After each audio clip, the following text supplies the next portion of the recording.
और last number है number system का रियल नंबर्स। रियल नंबर्स मतलब वास्तविक संख्याएं। रियल नंबर्स क्या होता है बेटा?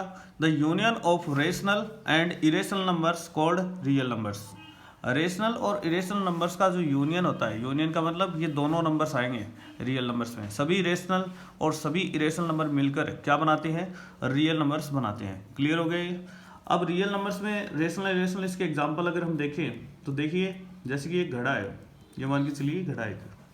इस घड़े में रेशनल और इरेशनल नंबर दोनों हैं, रेशनल भी है और इरेशनल भी है। तो आपको पता है रेशनल में क्या क्या नंबर्स आते हैं?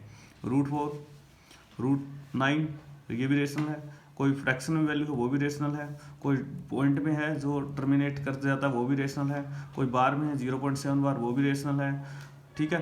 और रेशनल में और भी नंबर आ जाएंगे, नेचुरल नंबर्स भी आते हैं, 1 हो गया, 2 हो गया, 0 हो गया। तो ये सभी क्या है? ये सभी नंबर्स रेशनल हैं। कोई ऐसा नंबर जैसे 5 माइनस का है वो भी रेशनल में आता है। ठीक है। तो रेशनल नंबर सारे मिलाकर और इरेशनल नंबर सारे मिलाकर, इरेशनल जैसे जिनका परफेक्ट स्क्वायर रूट नहीं होता है, √2 है, √3 है, ये सभी इरेशनल है। ठीक है। जैसे कोई भी नंबर है जिसका decimal expansion non terminating and non repeating है, जैसे 1.46, 4666, 4666, ये भी क्या है? इरेशनल है। और पाई हो गया, पाई भी क्या? इरेशनल।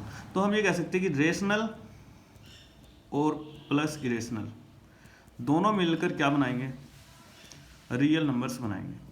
अब आप सोचोगे कि रियल नंबर्स तो सारे हो गए, हर नंबर रियल हो गया ना, ये तो कोई नंबर ही नहीं बचा तो कि रियल नहीं है। ऐसी बात नहीं है। रियल नंबर ना है, नहीं है, ऐसे भी नंबर होते हैं। अब वो कौन से नंबर होते हैं वो भी देख लीजिए।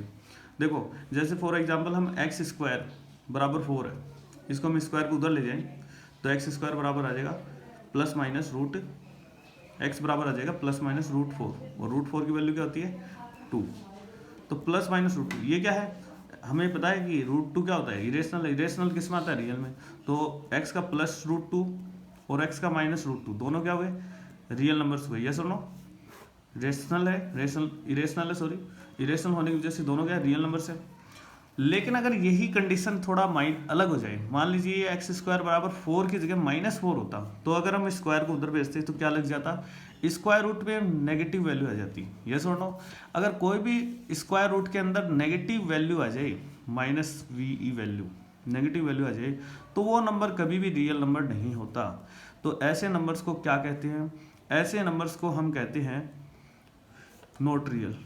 नॉट रियल नंबर है। और ऐसे नंबर्स को हम कहते हैं इमेजरी नंबर्स। इमेजरी नंबर्स मतलब काल्पनिक नंबर्स। कभी भी रूट के अंदर अगर कोई वैल्यू है तो वो सोल्व नहीं होती, रूट के अंदर नेगेटिव वैल्यू। ठीक है। जैसे रूट के अंदर -1 है, आपको 11th क्लास में आता भी है, इसको किससे रिप्रेजेंट किया जाता है? आयोटा से। आयोटा की वैल्यू क्या होती है? -1, फिर इसके ऊपर स्क्वायर रूट। तो कहने का मतलब यही है, आप इस चीज़ से समझ सकते हो इसको, कि अगर कोई भी वैल्यू स्क्वायर रूट के अंदर नेगेटिव है तो वो कभी भी रियल नहीं होगी, उसको हम इमेजिन कहते हैं। इसके अलावा सभी नंबर्स रियल है। तो हम यहाँ पर ये भी कह सकते हैं the union of rational and irrational numbers called real numbers accept imaginary numbers. Imaginary numbers को छोड़कर सभी नंबर्स क्या है?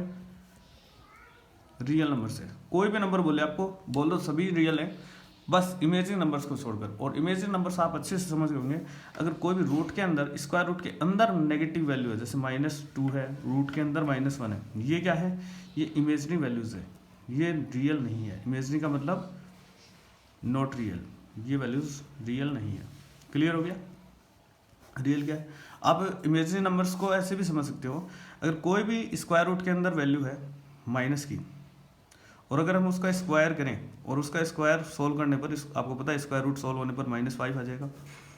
अगर कोई भी नंबर रूट के अंदर है वो नेगेटिव है और अगर हम उसका स्क्वायर करें तो उसका रिजल्ट भी नेगेटिव आए, तो वो नंबर नॉट रियल होता है। नॉट रियल मतलब इमेजिनरी होता है। तो ये था लास्ट नंबर सिस्टम में, आपका लास्ट नंबर था रियल नंबर्स। उम्मीद आपको अच्छे से समझ में आ गया होगा।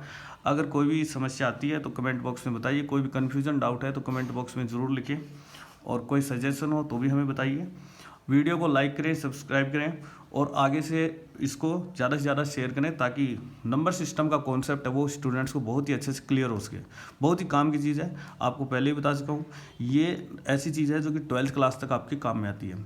धन्यवाद आप सभी को।